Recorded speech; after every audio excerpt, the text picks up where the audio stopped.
નમસ્કાર વિદ્યાર્થી મિત્રો, આજે આપણે રીઝનિંગની અંદર પ્રકરણ નંબર 2 લેવાનું છે. આપણે આની અગાઉ પ્રકરણ નંબર 1 કે અલગ પડતી આકૃતિ હોય એ આપણે શોધવાની હતી, પણ આ પ્રકરણ નંબર 2 ની અંદર છે આકૃતિ વાળું પ્રકરણ, પણ આની અંદર પ્રકરણનું નામ બદલાય છે અને પ્રશ્નો પણ એકદમ બદલાઈ જવાના છે. તો એક સરખા પ્રશ્ન ના થઈ જાય અને એક સરખું પ્રકરણ ના થઈ જાય એનો આપણે ખ્યાલ રાખવાનો છે. તો આ પ્રકરણનું નામ જે છે એનું નામ છે સમાન આકૃતિ. આપણે અગાઉ જે પ્રકરણ જોયું એની અંદર આપણે અલગ પડતી હોય એ આકૃતિ શોધવાની હતી, પણ આની અંદર આપણે જે સમાન આકૃતિ હોય વિકલ્પની અંદર એ આપણે શોધીને જવાબમાં લખવાની રહેશે. તો હવે આપણે પ્રકરણ નંબર 2 ની શરૂઆત કરીએ. હવે આપણે પ્રકરણ નંબર 2 ની અંદર કે પ્રકરણ નંબર 2 નું નામ શું છે તો કે સમાન આકૃતિ કહેવાય છે. રીઝનિંગ ની અંદર પ્રકરણ નંબર 2 સમાન આકૃતિ. તો આની અંદરથી પણ પરીક્ષામાં મોસ્ટ આઈએમપી એવા પ્રશ્નો પૂછાતા હોય છે, આકૃતિ શોધવાની હોય છે, તો એમાં આપણે ખ્યાલ રાખવાનો છે. હવે આપણે સૌપ્રથમ પ્રકરણની સામાન્ય સમજૂતી લઈ લઈએ, જેથી કરીને દાખલા ગણવામાં આપણને કોઈ પણ પ્રકારની તકલીફ થાય નહીં. હવે આપણે અંદર સામાન્ય સમજૂતી જોવાની છે. તો કે આ પ્રકરણની અંદર આપણે પ્રશ્ન આકૃતિને સંબંધિત સમાન આકૃતિ શોધવાની છે. પ્રશ્ન આકૃતિને સંબંધિત એટલે કે પ્રશ્નની અંદર આપણને એક આકૃતિ આપેલી હોય છે કે આ આકૃતિને ધ્યાને લઈને ઓપ્શનમાં આવી સેમ ટુ સેમ આકૃતિ હોય તે જણાવો. તો આપણે પ્રશ્નને સંબંધિત સમાન એવી આકૃતિ શોધવાની હોય છે. હવે અંદર એક નોંધ આપેલી છે આપણને, એ નોંધ પણ આપણે ખાસ ખ્યાલમાં રાખવાની છે. તો કે આ પ્રકરણમાં પ્રશ્નો સરળ, મીડિયમ અને થોડા અઘરા પ્રકારના અથવા અઘરા પેટર્નના જોવા મળશે, જેથી આકૃતિને ધ્યાનથી જોવા વિનંતી છે, કારણ કે આકૃતિ પેટર્ન ઓળખવી ખૂબ જરૂરી છે. આપણે આ પ્રકરણની અંદર આકૃતિ જે પણ આપેલી વિષય પ્રશ્નની અંદર એની પેટર્નને આપણે સારી એવી ઓળખવી પડશે, જેથી કરીને આપણને જવાબ શોધવામાં કોઈ પણ પ્રકારની તકલીફ થાય નહીં. હવે આપણને અહીંયા એક ઉદાહરણ આપેલું છે, તો આપણે સમાન આકૃતિનું સૌ પ્રથમ એક ઉદાહરણ જોઈ લઈએ, જેથી કરીને આગળના કોઈ પણ દાખલા ભણવાના થાય તો આપણને કોઈ પણ જાતની સમસ્યા થાય નહીં. હવે અહીંયા આપણે પ્રશ્ન આપેલો છે કે નીચેનામાંથી સમાન આકૃતિ દર્શાવતો વિકલ્પ જણાવો. હવે આપણને પ્રશ્નની અંદર આવી રીતના એક પ્રશ્ન આકૃતિ આપેલી હશે, તો આ જે આપણી જે છે એ આપણી પ્રશ્ન આકૃતિ ગણાય છે. તો આપણને પરીક્ષાની અંદર પણ પ્રશ્નમાં આવી એક આકૃતિ જોવા મળશે, તો જેના આધારે આપણે આના જેવી સેમ ટુ સેમ એટલે કે આના જેવી સમાન આકૃતિ શોધવાની હશે અને વિકલ્પ આપણે ટીક કરવાનું રહેશે. તો હવે આપણે ઓપ્શન એ ની અંદર આવી આકૃતિ જોવા મળે છે તો કે નહીં, તો ઓપ્શન એ આવશે નહીં. હવે ઓપ્શન બી ની અંદર આપણને આવી સેમ ટુ સેમ આકૃતિ જોવા મળે છે તો કે નહીં, તો ઓપ્શન બી પણ આવશે નહીં. ઓપ્શન સી ની અંદર 4 મીંડા જોવા મળે છે, પણ આની અંદર તો આપણને 3 મીંડા આપેલા છે, તો આપણે ઓપ્શન સી પણ આવશે નહીં. હવે વધ્યું કોણ તો કે ઓપ્શન ડી. તો ઓપ્શન ડી ની અંદર આપણને ઉપર 3 મીંડા અને નીચે 2 મીંડા, તો કે 5 ટોટલ મીંડા દેખાય છે અને આના જેવી સેમ ટુ સેમ આકૃતિ જોવા મળે છે, તો આપણો જવાબ જે થશે એ જવાબ ડી આવશે. તો પરીક્ષાની અંદર કદાચ જો આ પ્રશ્ન પૂછાયો હોય તો આપણે જવાબની અંદર ઓપ્શન ડી સિલેક્ટ કરીને આવવાનું રહેશે. તો સમાન આકૃતિની અંદર કંઈક આવી જ પેટર્નના દાખલા પૂછાવાના છે, તો આ એકદમ સરળ પ્રકરણ છે. હવે આપણે આ પ્રકરણના દાખલા ગણવાના છે, જેથી કરીને પરીક્ષાની અંદર આ પ્રકરણમાંથી કોઈ પણ દાખલો પૂછાય તો આપણને કોઈ પણ પ્રકારની સમસ્યા થાય નહીં.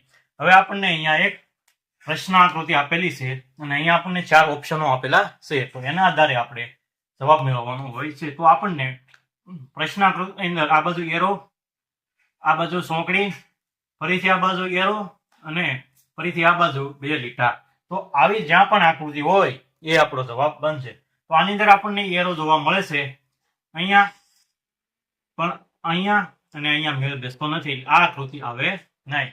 ઓપ્શન નંબર બી જોઈએ, તો આપણને એરો જોવા મળે છે, આ બાજુ ચોરસ અને સોંકડી જોવા મળે છે, તો એરો બેસી ગયો, ચોરસ અને સોંકડી બેસી ગઈ, આ પણ સેમ ટુ સેમ બેસી જાય છે અને આ પણ સેમ ટુ સેમ બેસી જાય છે.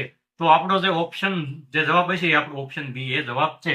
બાકીના એક પણ ઓપ્શન જોવાની જરૂર પડશે નહીં. તો જો આપણને જવાબ અગાઉ મળી જાય છે તો આપણે અગાઉ તો પાછળના કોઈ પણ ઓપ્શન જોવાની જરૂર પડશે નહીં અને ઓપ્શન જોઈને આપણે આપણો ટાઈમ બગાડવાનો નહીં. તો આપણને જવાબ મળી જતો હોય તો આપણો કોઈ પણ ટાઈમ બગડશે નહીં. હવે દાખલા નંબર 2, અહીંયા આપણને એક સોંકડી આપેલી છે અને આની અંદર નાના નાના લીટા આપેલા છે. તો હવે આના આધારે સેમ ટુ સેમ એટલે કે આના જેવી સમાન આકૃતિ કયા ઓપ્શનમાં છે એ આપણો જવાબ બનશે. તો આપણને ઓપ્શન નંબર એ માં જોવા મળે છે અહીંયા 2 લીટા છે, અહીંયા 2 લીટા છે, પણ અહીંયા આપણને બરાબર જોવા મળે છે. આ ઓપ્શન એ આવશે. હવે ઓપ્શન બી જોઈ લઈ તો કે ઓપ્શન બી માં અહીંયાથી આપણને દેખાય છે કે ઓપ્શન બી આવશે નહીં.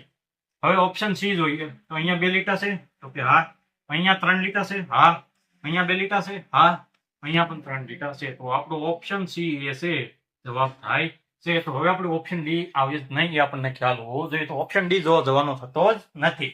હવે દાખલા નંબર 3 અહીંયા આપણને કંઈક આવી આકૃતિ જોવા મળે છે. તો હવે એના આધારે ઓપ્શનમાં જે પણ સમાન આકૃતિ હોય એ આપણે જવાબ બનાવવાનો છે. તો આના આધારે તો આ તો આવે જ નહીં, પછી આ પણ નહીં આવે, તો ઓપ્શન સી આવશે. તો કે ઓપ્શન સી પણ નહીં આવે તો આપણો ઓપ્શન ડી જે છે એ સાચો જવાબ થઈ શકે. કારણ કે અહીંયા જે આપણને પ્રશ્ન આકૃતિ આપેલી છે એ અને ઓપ્શન ડી માં જે આકૃતિ આપેલી છે એ એક જ સમાન બેસી જાય છે. તો આપણો ઓપ્શન ડી જે છે એ જવાબ થશે. હવે એની પછી દાખલા નંબર 4 અહીંયા આપણને આવી પ્રશ્ન આકૃતિ આપેલી છે. તો એના આધારે આના જેવી સમાન આકૃતિ ક્યાં આપેલી છે. હવે સૌપ્રથમ અહીંયા ચોરસ અને અહીંયા ચોરસ. પ્રશ્ન આકૃતિની અંદર ક્યાંય પણ જગ્યાએ ચોરસ જોવા મળતા નથી, ફક્ત એક જ ચોરસ જોવા મળે છે, 2 ચોરસ આવશે નહીં. તો આપણી ઓપ્શન એ આવશે નહીં. હવે આપણને ઓપ્શન બી ની અંદર સેમ ટુ સેમ હોય એવું દેખાય છે. તો આપણને અહીંયા મીંડો, અહીંયા મીંડો અને અહીંયા મીંડો અને અહીંયા ચોરસ જોવા મળે છે. તો આપણને અહીંયા મીંડો, અહીંયા મીંડો, અહીંયા મીંડો, અહીંયા આપણને ચોરસ મળી જાય છે. તો આપણો ઓપ્શન બી છે એ જવાબ થશે. તો ઓપ્શન સી પણ નહીં આવે અને ઓપ્શન ડી પણ નહીં આવે. તો ઓપ્શન જોવા જવાના થતા નથી. દાખલા નંબર 5 અહીંયા આપણને એક સોગઠું આપેલું છે અને સોગઠાની અંદર એક એરો જોવા મળે છે. તો આના જેવી સમાન આકૃતિ કયા ઓપ્શનમાં જોવા મળશે. ઓપ્શન એ આવશે નહીં, કારણ કે ઉપર એરો છે. પ્રશ્ન આકૃતિની અંદર આપણને નીચે એરો જોવા મળે છે. ઓપ્શન બી પણ નહીં આવે.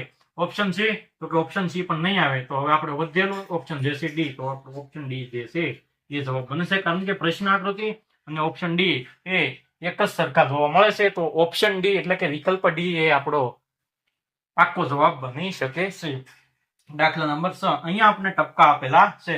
તો આવા ટપકાની અંદર ખાસ ધ્યાન રાખવાનું છે કે આપણે ઓપ્શન અને ટપકા બંને મિક્સ ના થઈ જાય. તો આપણે આને અલગ પાડી દઈએ જેથી કરીને આ બધું મિક્સ ના થાય.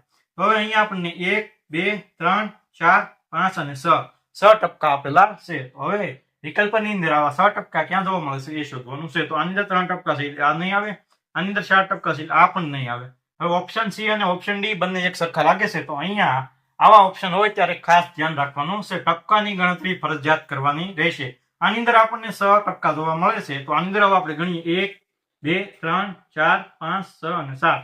તો આની અંદર 7 ટપકા જોવા મળે છે. તો આ ઓપ્શન નહીં આવે. તો હવે આપણો ઓપ્શન વધ્યો એ છે આપણો ડી. તો ડી આપણો જવાબ થશે. તો આની અંદર પણ ટપકા ગણીએ તો 1 2 3 4 5 અને 6. પરફેક્ટ આન્સર આપણો ડી આવી જાય છે. તો આના જેવી સેમ આકૃતિ ઓપ્શન નંબર ડી માં જોવા મળે છે. તો હવે આપણે વાત કરીએ આગળની. તો જો આપણને પરીક્ષાની અંદર આવા સેમ ટુ સેમ દાખલા પૂછાવાના છે તો આપણે પ્રશ્ન આકૃતિને આધારે ઓપ્શનમાં જે પણ જવાબ આપેલો હશે એ આપણે શોધવાનો છે શકીએ. તો જો તમે અમારી ચેનલ પર નવા હો અથવા તમે નવોદયની તૈયારી કરતા હો અથવા તમારા આજુબાજુના સર્કલમાં કોઈ પણ વિદ્યાર્થીઓ આ તૈયારી કરતા હોય, નવોદયની તૈયારી કરતા હોય, તો એમના સુધી આ અમારા વિડીયોને પહોંચાડી દેજો અને બેલ આઇકન દબાવી દેજો જેથી કરીને કોઈ પણ નવો વિડીયો આવે તો સૌપ્રથમ નોટિફિકેશન તમને મળી રહે. આપણે નવોદયની પરીક્ષા ટૂંક જ સમયમાં આવી જશે. તો આપણે એના આધારે જેમ બને એમ વહેલો સિલેબસ પૂરો થાય એની કાળજી રાખવાની છે.